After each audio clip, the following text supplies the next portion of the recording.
कैसे हैं बच्चा लोग।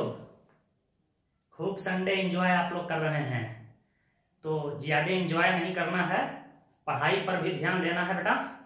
देखिए, हम लोग आज फंक्शनल ग्रुप अभिक्रियाशील समूह का चर्चा करेंगे और यहीं से आपकी 12 की सिलेबस शुरू होती है। जितना भी फंक्शनल ग्रुप है सब 12 में पढ़ना था। Alkane, alkene, alkyne, cycloalkane, cycloalkyne, benzene, मतलब जितना भी हाइड्रोकार्बन था सब 11 के सिलेबस में था। यह टॉपिक जो है बोर्ड पॉइंट ऑफ व्यू से, कंपटीशन पॉइंट ऑफ व्यू से, और जो स्टूडेंट्स अभी एस्टेट, सीटेट की तैयारी कर रहे हैं उनके लिए भी बहुत ही महत्वपूर्ण है। तो वैसे छात्र जो एस्टेट, सीटेट की तैयारी कर रहे हैं इस वीडियो के साथ बने रहें, आपको बिल्कुल फायदा होगा आने वाले दिनों में। तो आपके सामने एक टॉपिक है फंक्शनल ग्रुप। प्रश्न आता होगा कि फंक्शनल ग्रुप क्या है, तो आप मैट्रिक से ही जानते आए हैं कि किसी ऑर्गेनिक कंपाउंड में उपस्थित वह समूह जिस पर ऑर्गेनिक कंपाउंड का रासायनिक गुण निर्भर करता है उसे अभिक्रियाशील समूह कहा जाता है। अर्थात यह किसी ऑर्गेनिक कंपाउंड के रासायनिक गुणों का निर्धारण करते हैं। ठीक है, तो इसको हम लोग डिफाइन कर लेते हैं। पहले आप लिख सकते हैं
कह सकते हो द एटम और group of atom which decides the chemical properties of an organic compound is called functional group. Hindi में भी लिख सकते हैं परमाणु या परमाणुओं का वह समूह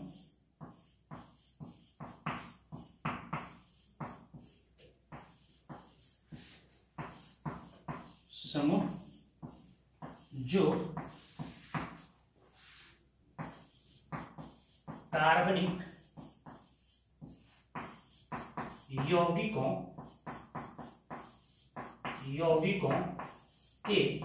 के रासायनिक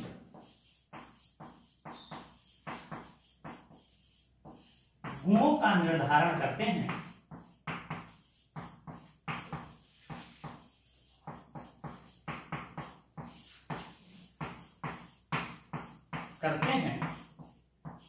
उसे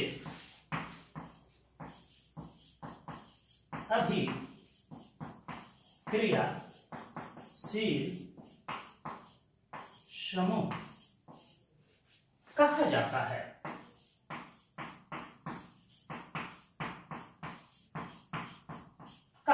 है। तो आप लिख सकते हैं कि परमाणु या परमाणुओं का वह समूह जो कार्बनिक यौगिकों के रासायनिक गुणों का निर्धारण करते हैं उसे अभिक्रियाशील समूह कहा जाता है। देखिए, जैसे कि आप पढ़ के आए होंगे, इसको अल्कोहल ग्रुप, इसको ईथर ग्रुप, इसको कार्बोक्सिलिक एसिड, आप इसको कार्बोजाइलिक एसिड भी बोल सकते हो। तो परमाणु है या परमाणुओं का समूह है, ठीक है, जो किसी ऑर्गेनिक कंपाउंड के रासायनिक गुणों का निर्धारण करते हैं उसी को हम लोग फंक्शनल ग्रुप के नाम से जानते हैं। अब हम लोग फंक्शनल ग्रुप और उसके स्ट्रक्चर और उसके सफिक्स को देखेंगे। यह कहना बड़ा मुश्किल है कि फंक्शनल ग्रुप कितने होते हैं, 10 हैं, 15 हैं, 20 हैं। जितने महत्वपूर्ण फंक्शनल ग्रुप है हम लोग उसको देखेंगे। तो पहले इसे नोट कर लें। हम 3 कॉलम बना रहे हैं। एक में नेम ऑफ फंक्शनल ग्रुप को एफ जी से डिनोट करेंगे और दूसरे कॉलम में स्ट्रक्चर और तीसरे कॉलम में उसका सफिक्स नेम। इसी सफिक्स नेम से पहचाना जाएगा कि कार्बन के चेन में कौन सा फंक्शनल ग्रुप उपस्थित है। यदि यही फंक्शनल ग्रुप कार्बन के चेन में यदि सब्स्टिट्यूएंट का कार्य करे तो उसके लिए हम लोग प्रीफिक्स नेम का यूज करेंगे। क्या करेंगे, कैसे करेंगे, हम आपको पॉलीफंक्शनल कंपाउंड जब पढ़ाएंगे तो वहां बताएंगे। तो चलिए हम लोग शुरू करते हैं। और फंक्शनल ग्रुप जो है हम सीनियरिटी ऑर्डर में लिख रहे हैं कि सबसे सीनियर फंक्शनल ग्रुप होता है, यहां ध्यान दीजिएगा, उसका नाम है कार्बोक्सिलिक एसिड। कार्बोक्सिलिक एसिड, इसको कार्बोजाइलिक एसिड भी आप बोल सकते हैं। एक्स का उच्चारण ज भी हो सकता है। कार्बोजाइलिक एसिड बोलिए या कार्बोक्सिलिक एसिड बोलिए। COOH दुनिया का सबसे सीनियर फंक्शनल ग्रुप है, या C डबल बॉन्ड OH लिख सकते हैं। यहाँ कार्बन की वैलेंसी एक खाली दिखाई दे रहा है, यहाँ कोई एल्काइल ग्रुप या एराइल ग्रुप या हाइड्रोजन एटम को हम जोड़ सकते हैं। ये कार्बन का एक वैलेंसी यह इंडिकेट कर रहा है कि यहाँ कोई ना कोई ग्रुप आके जुड़ेगा। इसका सफिक्स होता है बेटा ओइक एसिड। क्या होता है? Oic acid. नाम में कहीं भी ओइक एसिड दिखाई दे तो समझ जाना है कि वहां कार्बोजाइलिक एसिड फंक्शनल ग्रुप के रूप में उपस्थित है। दूसरा सीनियर ग्रुप है, इसका नाम है सल्फोनिक एसिड। सल्फोनिक एसिड, और इसका स्ट्रक्चर होता है SO3H। आप ऐसे भी बना सकते हैं, S double bond O double bond O OH। इसका सफिक्स होता है SUL, sulphonic acid. Sulphonic acid होता है। आप बिल्कुल इसी क्रम में याद रखिएगा। तीसरा होता है बेटा, अब एसिड के डेरिवेटिव्स होते हैं, तो एसिड के डेरिवेटिव्स में एनहाइड्राइड, या इसी को एसिड एनहाइड्राइड कहते हैं। इसका फंक्शनल ग्रुप होगा C double bond OO, C double bond O। Carbon की 2 वैलेंसी खाली है, यहां कोई ग्रुप को हम जोड़ सकते हैं। इसके लिए सफिक्स इस्तेमाल होता है, याद रखिएगा, oic anhydride. Oic anhydride, oic anhydride. इसके बाद 4 नंबर में आता है, उस ग्रुप का नाम है एस्टर। बहुत ही खुशबूदार होता है एस्टर, और इसका फंक्शनल ग्रुप होता है COOR, या C डबल बॉन्ड OR लिख सकते हो।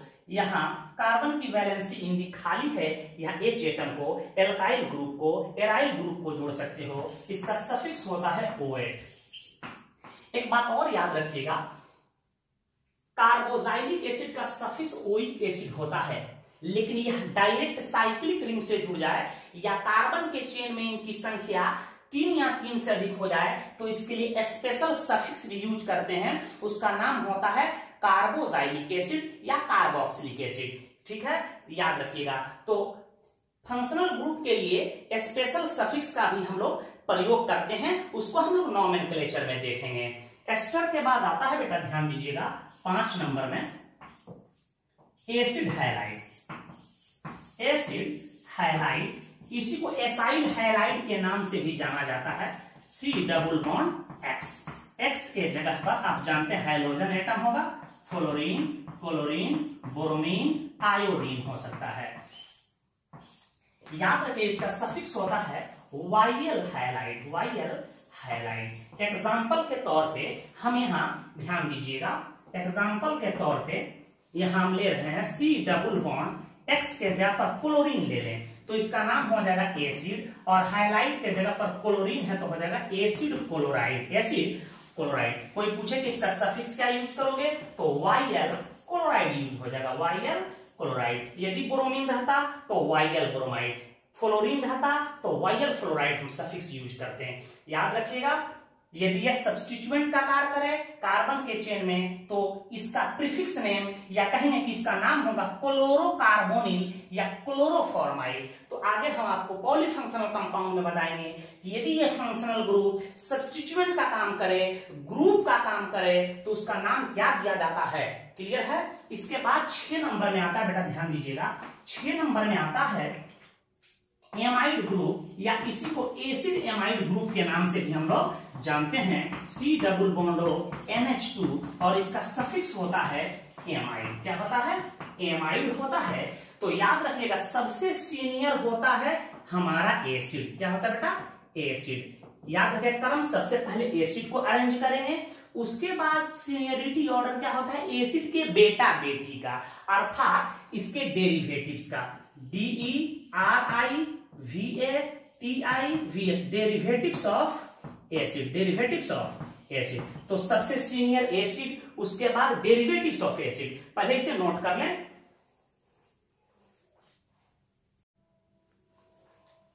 सात नंबर में हम लोग देखेंगे होता है सायानाइड।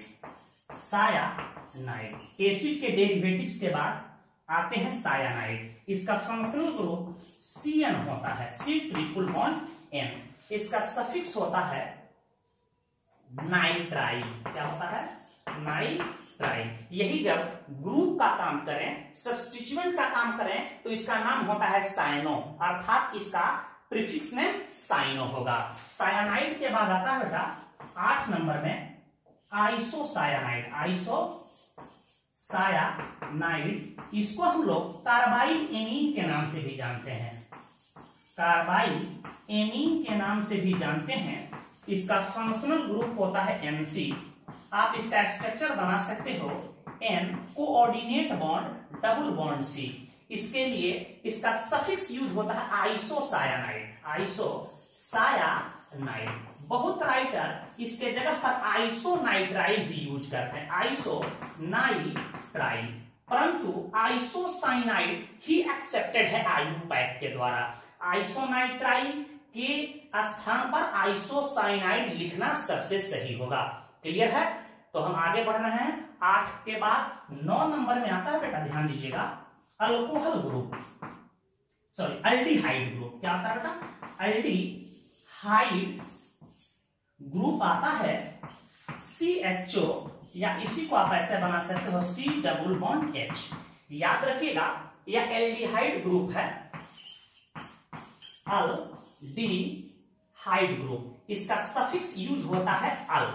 ध्यान दीजिएगा इसके नाम में भी अल छुपा है, तो रटने की जरूरत नहीं, एक बार इसको पढ़ लेना है। इसका सफिक्स होगा अल। क्या होगा, अल होगा।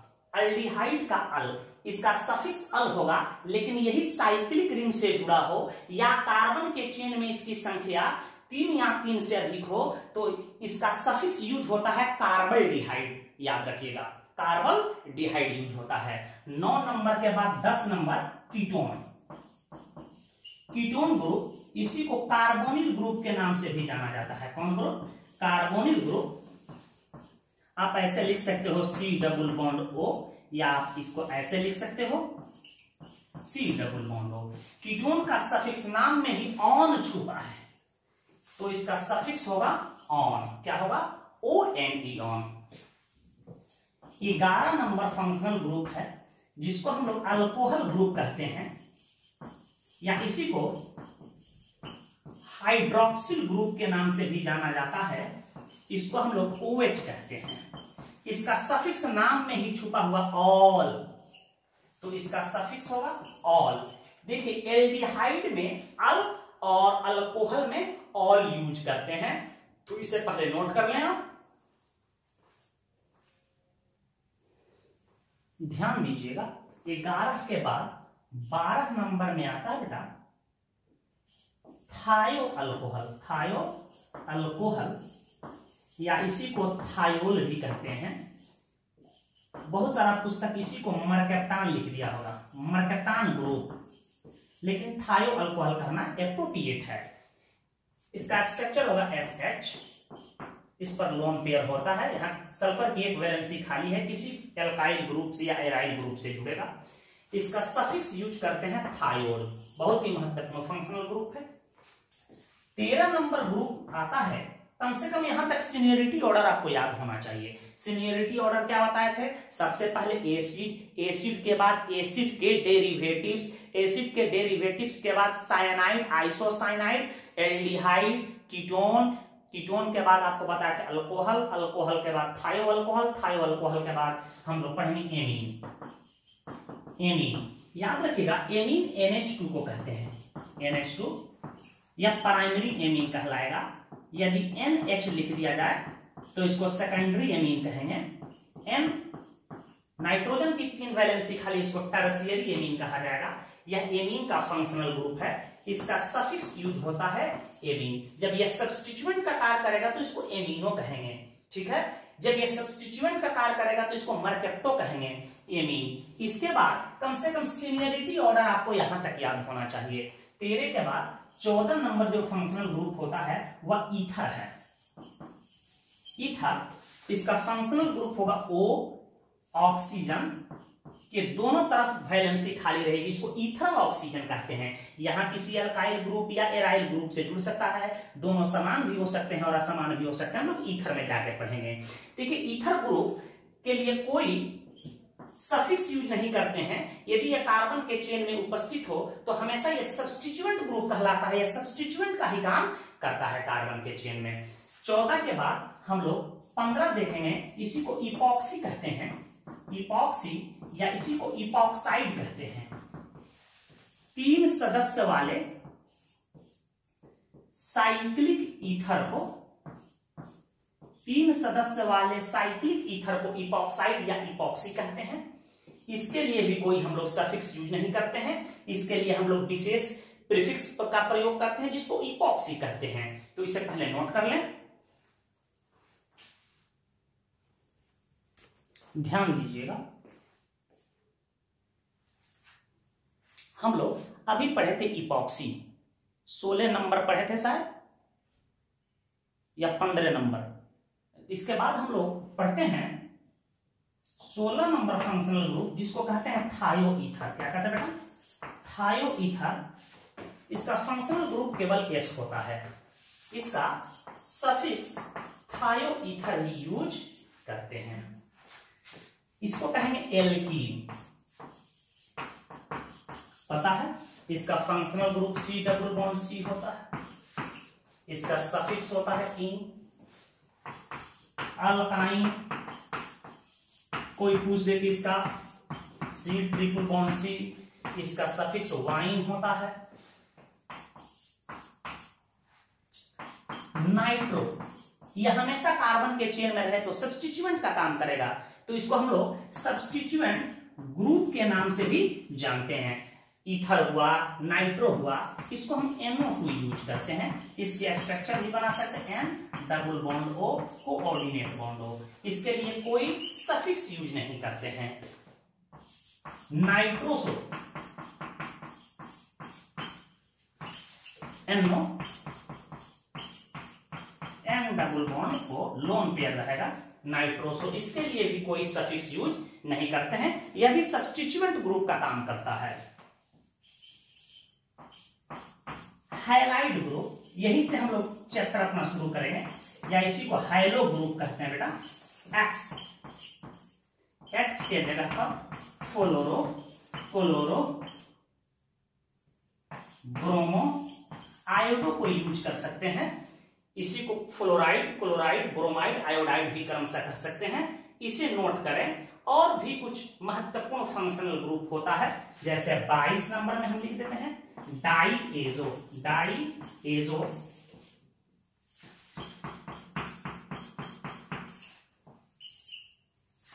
इसके लिए भी हम लोग कोई सफिक्स यूज नहीं करते हैं, इसे नोट कर लें। कुछ महत्वपूर्ण फंक्शनल ग्रुप है जिसको सायानेट कहते हैं, OCN, या इसका स्ट्रक्चर ऐसे भी बना सकते हैं O C ट्रिपल बॉन्ड है OCN, इसको सायानेट कहते हैं। एकदम दिमाग में बैठा लीजिए, OCN सायानेट बिल्कुल सिमिलर होता है, कंफ्यूजन होने लगेगा आपको। इसको कहते हैं आइसोसायानेट, बड़ा ही महत्वपूर्ण फंक्शनल ग्रुप है। इसको ऐसे भी लिख सकते हैं N double bond C double bond O, इसको हम लोग कहते हैं थायोसायानेट, S C triple bond N, और इसको कहते हैं आइसोथायोसायानेट, M double bond C double bond S। बिल्कुल इसको दिमाग में बैठा लेना है। एक नोट में लिखवा दूं, बड़ा ही महत्वपूर्ण है, ध्यान दीजिएगा। आप समान ज्ञान पढ़े हुए हैं तो आपको बताया गया होगा कि 2 दिसंबर 1984 को मध्य प्रदेश की राजधानी भोपाल है जो, वहां यूनियन कार्बाइड प्लांट से MIC गैस लीक हुआ था, मिथाइल आइसोसायनेट। यहां CH3 जोड़ देंगे, CH3MCO। बहुत ही विषैला गैस है जिससे हजारों लोगों की मृत्यु हो गई थी, जिसको हम लोग भोपाल गैस कांड के नाम से जानते हैं। इसका प्रभाव आज भी वहां के लोगों पर है। तो इसको नोट में लिख लीजिएगा कि 2 दिसंबर 1984 को भोपाल के यूनियन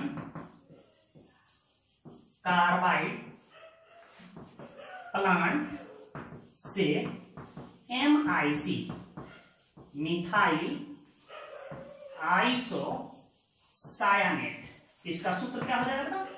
अब यहां CH3 जोड़ दो, CH3MCO। Methyl isocyanate gas leak हुआ था,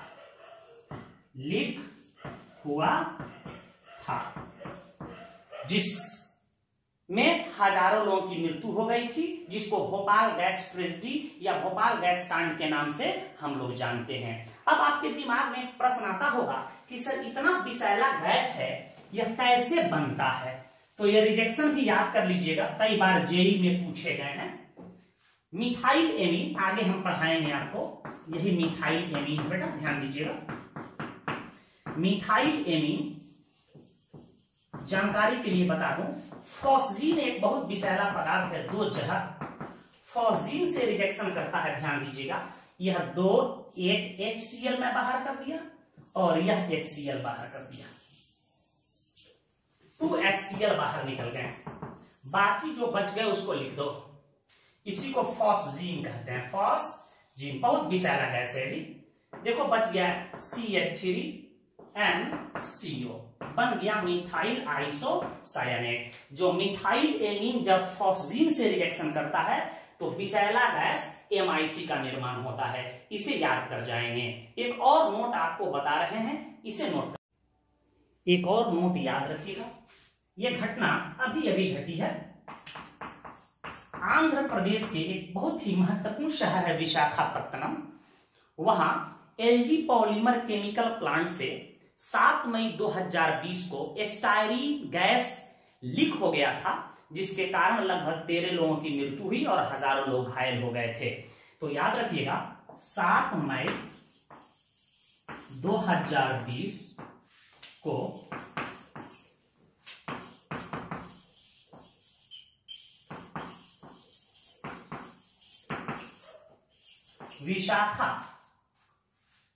विशाखापत्तनम के LG polymer chemical CHE chemicals plant से STY यानी स्टायरीन, इसी को हम लोग फिनाइल इथीन या विनाइल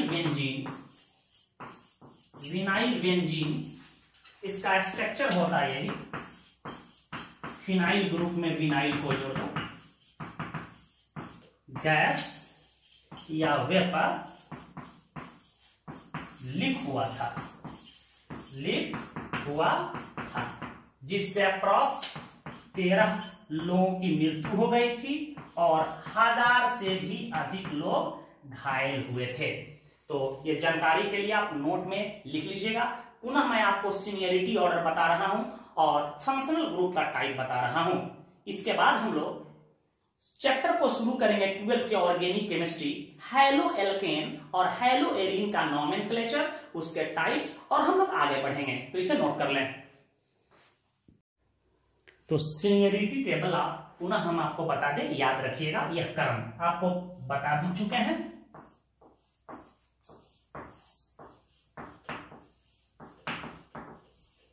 सीनियरिटी टेबल पुनः कैसे याद रखेंगे? सबसे पहले याद रखिएगा एसिड। एसिड में कौन आता है? Carboxylic acid.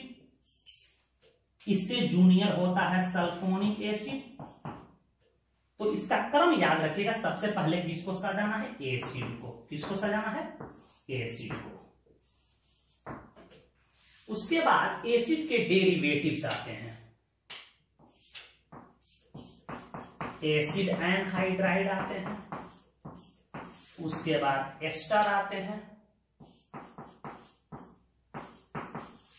उसके बाद एसिड हाइलाइड आता है, उसके बाद एसिड एमाइड या एमाइड ग्रुप आता है। इसको हम लोग कहते हैं derivatives of acid, derivatives of acid.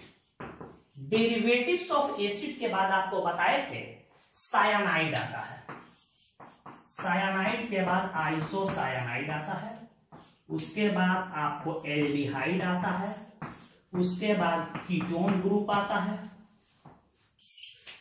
उसके बाद आपको हाइड्रोक्सिल ग्रुप या अल्कोहल ग्रुप आता है, उसके बाद थायोल आता है, उसके बाद एमीन ग्रुप आता है। तो कम से कम इतना तक आपको क्रम याद होना चाहिए।